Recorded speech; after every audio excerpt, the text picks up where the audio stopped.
Hi friends, ఈరోజు మన స్వప్న స్వగృహ ఛానల్లో క్యాలీఫ్లవర్ అండి. క్యాలీఫ్లవర్ తోటి టమాటో వేసి కర్రీ ఎలా చేయబోతున్నానో నేను చూపిస్తున్నాను. ఇప్పుడు సీజన్ క్యాలీఫ్లవర్ది కాబట్టి నేను క్యాలీఫ్లవర్లో నెంబర్ ఆఫ్ వెరైటీస్ అండి నేను చేసి చూపించబోతున్నాను. ఇప్పుడు క్యాలీఫ్లవర్ టమాటో వేసి చేసి చూపించబోతున్నాను. దానికోసం క్యాలీఫ్లవర్ని నేను ఈ సైజులో కట్ చేసుకున్నాను. తర్వాత దాంట్లో వేడి నీళ్ళు వేసి కడగాలి. చూడండి, ఇలా క్యాలీఫ్లవర్లో వేడి నీళ్ళు పోసేసి ఒక 5 minutes ఉంచేస్తే దాంట్లో ఉన్న క్రిములన్నీ చనిపోతాయి. సో ఇప్పుడు మనం స్టవ్ మీద గిన్నె వేసి తాలింపు వేసుకుందాం. ఈ వేడి నీళ్ళు ఇందులో పోసుకున్నాక స్టవ్ మీద గిన్నె పెట్టి తాలింపు వేసుకుందాం. పదండి వంటలోకి వెళ్దాం. ముందుగా ఆయిల్ వేసుకోవాలండి. ఆయిల్ వేడయ్యాక పోను గింజలు వేసుకోవాలండి. ఆవాలు, జీలకర్ర వేయాలి. పచ్చిమిర్చి వేసుకోవాలి. నేను ఒక 5-6 పచ్చిమిర్చి తీసుకున్నానండి. చూడండి, అవి బాగా వేగాయి. తర్వాత ఆనియన్ వేసుకోవాలి. ఆనియన్ బాగా వేగన అవసరం లేదు, మామూలుగా వేగితే సరిపోతుంది. ఇందులో ఆనియన్ వేగుతున్నప్పుడే జీలకర్ర మెంతి పౌడర్ అండి కొంచెం వేయాలి. తర్వాత పసుపు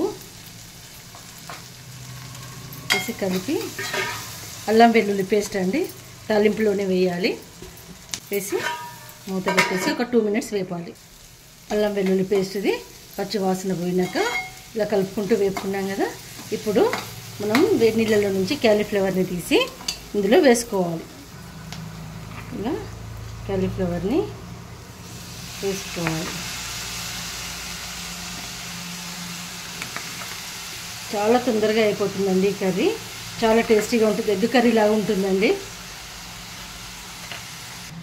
ఇప్పుడు దీని మీద కొంచెం ఉప్పు వేయాలి. కొంచెం ఉప్పు వేసి నేను 1 spoon ఉప్పు వేస్తున్నాను. వేసి దీని మీద మూత పెట్టేసి ఇందులో వాటర్ పోయాలండి. చూడండి, ఇందులో వాటర్ పోస్తే ఈ ఆవిరికి క్యాలీఫ్లవర్ అనేది చక్కగా ఉడుకుతుంది. మీరు ఈ ట్రిక్ ట్రై చేసి చూడండి, చాలా బాగుంటుంది కర్రీ. చూడండి, మనం ఇలా ఆవిరి పెట్టుకోవడం వలన ఇలా నీళ్ళు ఊరి క్యాలీఫ్లవర్ అనేది చక్కగా ఉడుకుతుంది. ఇప్పుడు ఇట్లా ఇందులో వాటర్ వచ్చినాయి కదా. ఇప్పుడు మూతలోని నీళ్ళనే తీసేయాలి. ఉట్టి మూతనే పెట్టుకోవాలి. ఇప్పుడు మనం ఒక 5 minutes ఉడకనివ్వాలి. క్యాలీఫ్లవర్ని ఈ నీళ్ళంతా ఎగిరేదాకా ఉడకనివ్వాలి. ఉడుకుతున్నప్పుడు ఇందులో టమాటోస్ వేసేసి మనం పచ్చిమిర్చి అనేది తక్కువ వేసుకున్నాం కాబట్టి కొంచెం కారం వేసుకోవాలండి. అది తినే కారాన్ని బట్టి ఇష్టం అండి. నేను కొంచెం వేస్తున్నాను కారం, 1/2 spoon వేసాను. ఇప్పుడు మూత పెట్టేసుకోవాలి. చూడండి, ఇలా అయిపోయింది. దీంట్లో కొత్తిమీర వేసుకొని మనం బంద్ చేసుకోవడమే. ఇలా ఎగ్ కర్రీ లాంటి క్యాలీఫ్లవర్ కర్రీని మీరు కూడా సింపుల్ వేలో చేసుకొని ఎలా వచ్చిందో కామెంట్ బాక్స్లో కామెంట్ చేయండి. నా వంటలు నచ్చితే నా ఛానల్కి లైక్, షేర్ అండ్ సబ్స్క్రైబ్ చేయండి. స్వప్న స్వగృహ కిచెన్.